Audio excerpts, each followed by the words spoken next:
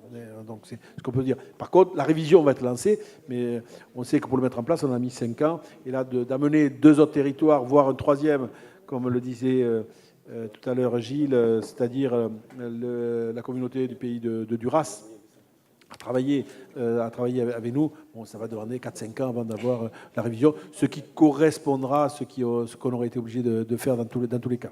Ce qui ne nous empêche pas à devoir continuer à travailler, en particulier donc, dans la révision des PLU. C'est le travail que vous faites dans les communes, accompagné évidemment par le SCOT. Ça, c'est un travail que l'on fait.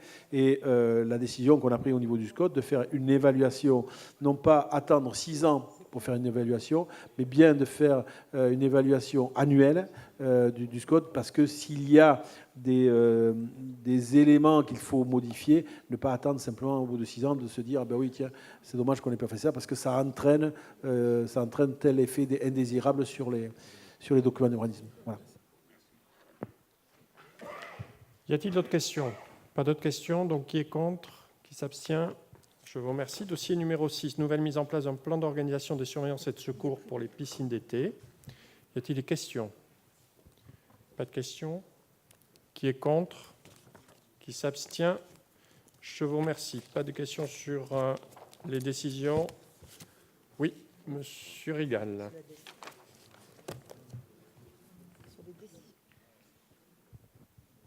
C'est plutôt une remarque générale. On nous donne la liste des décisions du président et des décisions du bureau. Je voudrais bien que, pour l'avenir, soient annexées à ces décisions les conventions quand il y a convention, pour qu'on prenne connaissance des conventions. Voilà. Normalement, les conventions sont annexées dans tous les votes, hein, dans chaque dossier. Dans le dossier, là, on n'a pas les conventions de ces décisions du président et des décisions du bureau. On a juste une énumération des décisions, mais on n'a pas le détail. Parce que souvent, les conventions, il y a d'abord la délibération et ensuite une décision qui suit sur la convention strictement. Mais il y a une délibération cadre, en principe, qui précède la convention elle-même. Lorsqu'il y a des projets, on les vote ici, et ensuite, dans l'application, s'il y a des conventions, on les signe. Enfin, je les décide, et puis... Mais on peut très bien très bien mettre en annexe toutes les conventions, c'est pas un problème. Vous recevrez quelques kilos de papier en plus. Les décisions, non mais c'est pas du papier, c'est oui. Les décisions du président, il y en a qui sont prises par délégation générale, donc il n'y a pas de délibération, puisque comme c'est par délégation, il n'y a pas de délibération. C'est votre pouvoir propre de prendre des décisions. C'est ça que je ne comprends pas. C'est-à-dire que normalement, le Conseil m'a donné une délégation pour prendre certaines décisions, et j'en rencontre dans les décisions, elles sont publiées, elles sont affichées sur les murs de VGA, je ne vois pas ce qu'on peut faire de plus. Si vous voulez hyper contrôler l'action du président, libre à vous, mais non, voilà, mais je voudrais prendre connaissance des conventions, c'est tout. Oui, elles sont disponibles à l'administration. Mais je vous demande de me les transmettre. Et à tout le conseil municipal, pas qu'à moi spécialement. Je vais pas conseil municipal. Alors, si vous voulez que je transmette tous les actes administratifs de l'agglomération, il n'y a aucun problème, je peux le faire. Tous, je peux le faire. Moi, je vous fais une demande. Il va falloir vous accrocher sur votre boîte mail. Si vous voulez que je vous fasse un écrit, je vous fais un écrit, il n'y a pas de souci. Bah oui, parce que franchement... Mais je vais le faire. Savoir ce qu'il faut transmettre de ce qu'il ne faut pas transmettre, tout est publié, tout est... Voilà, tout est transparent, tout est affiché. Alors, s'il faut en plus tout transmettre, il n'y a pas de problème, on va le faire. Je vais vous faire un écrit en bonne et due forme, pas de problème. D'accord. Mais je pense qu'on va essayer de faire pour M. Rigal une transmission générale de tous les actes administratifs. Les décisions doivent être communiquées. Y a-t-il d'autres questions particulières? Je ne parle pas que pour moi, je parle pour l'ensemble des conseillers. Ben oui, mais bon. Je crois qu'il ne faut pas trop exagérer quand même. Hein. Voilà les règles. On peut inonder les boîtes, il n'y a aucun souci. Voilà les règles. Voilà les règles. Tout est disponible sur le site. On passe ça au vote? Mais oui, tout est disponible, tout est transparent, il faut arrêter. Allez, y a-t-il d'autres questions particulières? Pas d'autres questions? Bien, je vous remercie, la séance est levée.